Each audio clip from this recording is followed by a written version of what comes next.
So, good morning everyone. So, we'll like to see first of all the diffusion model architecture diagram, which is what we are going to see using the stable diffusion thought process. So, we'll just follow by using the first principles. So, first of all, I have planned you to design by telling you that first we'll go through this architecture first, and after understanding the architecture in detail, we'll just jump into our code in which I've used Sanskrit language and I've started random from random noise, and then I'll show you the magic from where I have generated a new text languages in Sanskrit. So let's get started. So this diagram shows that how are we converting an image into the latent space. Then how are we adding the noise. As you can see here, this is a pixel space. Then we are using a UNet plus attention mechanism. This is the UNet part which we'll be working upon we'll look upon that in close detail. And then we are optionally using converting it back to image and restoring it. So let's get started. So first of all, in the diagram, you can see something which is known as the pixel space here. As you can see, this is the pixel space. I'll just add a beautiful color so that it becomes easy to understand. Maybe a blue color. Yeah. So this is the pixel space part, which as you can see on the left hand side, in the pixel space, as you can see, there is original image which is denoted by X. Then there is encoder part, which is E. Then D is stand for decoder. As you can see here, this is the decoder part. And this is the reconstructed image, right from that image part. So this is the part by which you are reconstructing the image from noise. So this is the part. Then what we do is the image does not directly go to diffusion. So what happens is that image first goes to encoder part and then it is converted into this part which is known as a latent representation. So this latent representation, because image are large, as you can see, images are 2D in dimension. This is 512 and the column height is also 512. So 512 into 512 into 3, which stands for RGB code. So this is an image and we cannot directly pass it to diffusion process. So first of all, it is important for us to understand that we need to reconstruct, we have to compress it so that it can be passed into our latent space. So after we have that latent space Z, which is called it. So then decoder, what it does is the latent space image which we get after all these steps, it goes to decoder and we get the reconstructed image. That is a final image. Now what is happening in the latent space? Now that's what we are interested in. So once we complete this space, then we get the latent representation and then the diffusion process starts. So as you can see, this will still preserve the structure, but it will compress the image. So at each step in diffusion process, we try to add noise. A small noise is added, and when I say noise, noise is added here, and noise is added here so that we get at, and we are not adding noise directly, we're adding the noise small by small, and when we get after t steps, like at one point you get an image which is purely made up of noise, but we are enabling us to that we could trace the path from which we have added the noise, starting from a pure image, and then we are adding noise slowly so that like a gradient descent. So like this is the gradient descent, so we can understand that this has come from here and so on. So like that image can also retrace its path. So we are slowly destroying the image. You can understand by that analogy. Now what is reverse process? Now this is the important process of denoising, because denoising helps us to understand how to come up from noise to the actual image. Now this is the important step, because you can say the above part is similar to training the image, so that we could train the model how to understand going from pure image to noise, and then it is understanding like noise is dependent on the previous noise instances, so that it is denoising itself. Here it is capturing the global structure and restores the final detail. Now what is the capturing global structure means? It is similar to the downsampling principle. So downsampling, it will understand the global structure, like if I write the in Sanskrit, so it will understand the global structure of the, you can see the line, the curve behind it, and we always write this vertical horizontal line. So horizontal line is always there with associated with every, so it will learn this pattern and restores the fine detail. As I said, this is something fine pattern which I have drawn. So this is what upsampling means. Now QKV blocks. Now these are the blocks which we will be interested in downsampling. What is happening is, now Q stands for query, K stands for key, and V stands for value. And this is nothing but our famous attention mechanism. You can see attention is all you need research paper for this purpose. I have uploaded a video for that as well. So this is what we are going to be interested in looking at, attention mechanism. Now it helps the model to understand the relationship between the pixel, as we had here said. So it will understand the relation between the pixel, the structure of the character, and global consistency. Like for handwritten characters, we will understand the stroke alignment and shape patterns. So now you can see something. This is here called a skip connection, and we have used it here, as you can see in the lighted arrow. What are the skip connection exactly? This will connect the encoder part and the decoder part. So as you can see, this was the encoder, this was the decoder, and it is connecting slowly from the encoder part to the decoder part. Okay. So fine details which are lost during compression, it tries to connect them. So this is the primary goal of this skip connection, and like a shortcut memory. So a loop arrow shows that the process happens multiple times. So obviously this loop process tells us that it will repeat for t minus one time. So that is what is. And now the conditioning. Now you can see what is this conditioning happening here. Conditioning is what makes the modern diffusion more powerful. These models make more powerful. Like as you can see, there's semantic maps, there's text, there is representation, and there are images. So what is the conditioning is like we are guiding the generational process. You can see tau of theta. So this is what without conditioning, what happens is that the random characters are getting generated. But with the help of conditioning, we can understand that the Sanskrit characters like ka, kha, they are getting generated. This is called as a conditional encoder, which uses text input embeddings, and these embeddings are fetched into UNet via attention. So UNet, as you can see, this is the UNet path. So this UNet is getting fed.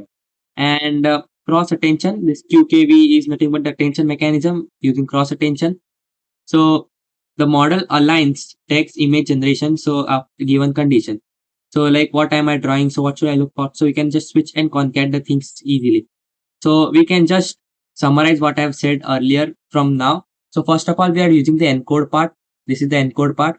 And then we add this noise. In this process, we are adding noise. We are going to add noise slowly. Then we denoise it with UNet. As you can see, this is the UNet part. Then we are using attention and conditioning, then we are decoding it here. So this is the main space. So why latent space? You will tell why latent space, because it's faster and better scalability. Why diffusion? Because no mode collapse.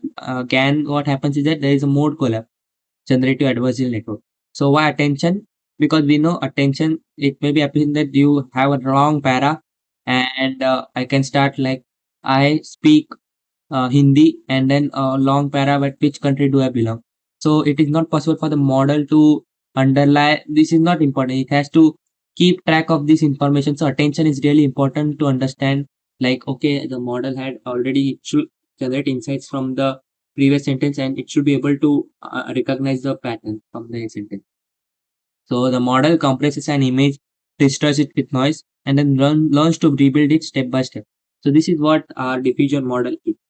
Now I have used Sanskrit language here, and as you can see, I have used Devanagari character dataset.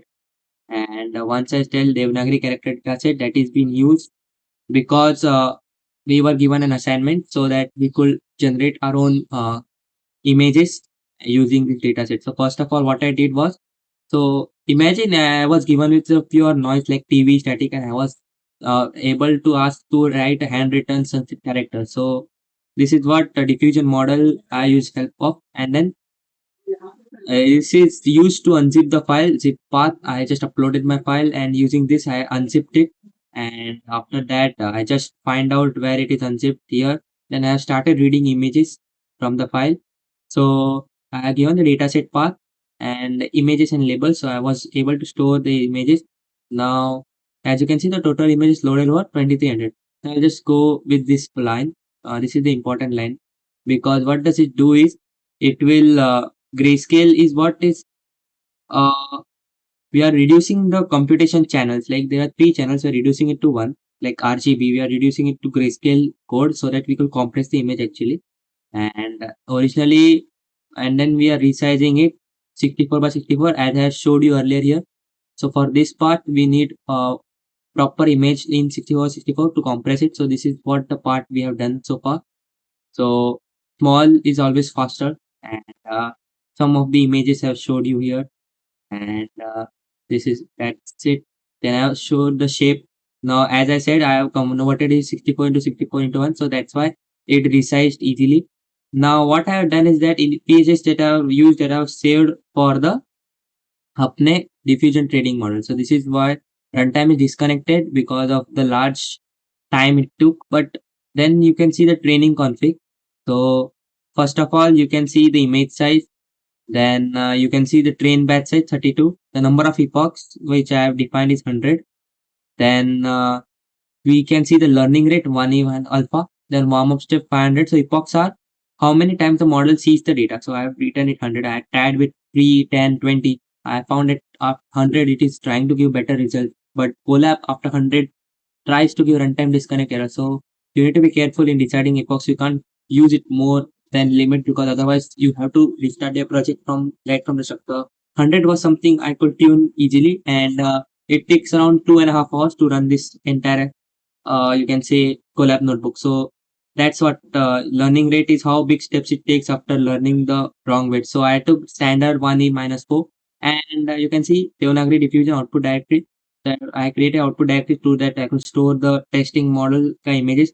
And what I have done is collecting all the images, and after collecting this, after that, I just imported the necessary thing. Normalization is done. Why normalization, you will say? Because normalization say we need na for normalizing the scale, because diffusion models are mathematically symmetric. So noise is centric around 0. So we need to ensure that it is from -1 to 1. So that's why we are using normalization. So that's what is done here. Then local dataset. So what I have done is transform the images, and then I opened the image. So let's go to UNet-2 model. So after all this step, UNet-2 model I have done. So I have taken the sample size of all the images, and then you can see the block out channel. So that is 64, 128, 128, 256.